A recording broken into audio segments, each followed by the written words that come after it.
Barack Obama यांना कोण ओळखत नाही? त्यांनी त्यांच्या पत्नीची जी ओळख जगाला करून दिली ती प्रत्येक पुरुषाने ऐकावी अशी. तर चला मग सुरू करू प्रिय मराठीवरती. बराक ओबामा काय म्हणतात आपल्या पत्नीविषयी. बोलत जा पण ऐकतही जा.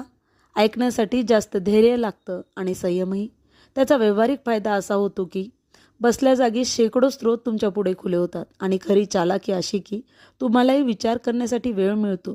बराकवर मिशेलचा प्रभाव उगाच नाही. आपल्या या प्रियेवर त्याचं विलक्षण प्रेम आहे. एवढी स्मार्ट, विनोदी आणि उत्साही सखी भाग्यवंताच्याच वाटायला येते असं तो म्हणतो. गॅलेक्सी मासिकाच्या कव्हरवर ज्या मॉडेल्स असतात तशी ती सुंदर नाही.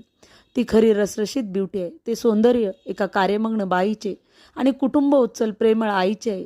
जे कोणी तिला भेटतात ते इम्प्रेस होतातच. ते तिला नव्हे मला लकी म्हणतात. लकी काय, कर्तृत्व आहे ते. पण माझं खरं नशीब हे की ती राजकारणात उतरत नाही. तिच्याविरुद्ध निवडणूक लढवायची वेळ आली तर मी पराभूत होणार हे नक्कीच. एका टॉक शोमध्ये बराक सांगत असतो, मिशेलला राजकारणात रस नाही, पण तिच्या स्वप्नाच्या राजकुमाराचं सगळं राजकारण ती सांभाळत असते. राजकारणातच त्याचं घरही. तुमचा पार्टनर तुमच्या स्वप्नाचा सहप्रवासी झाला की तुमची सेना एकदम दुप्पट होते असं बराक सांगत असतो. तर चला मग आज हे आपल्या पतीला नक्की ऐकवा. थँक्यू.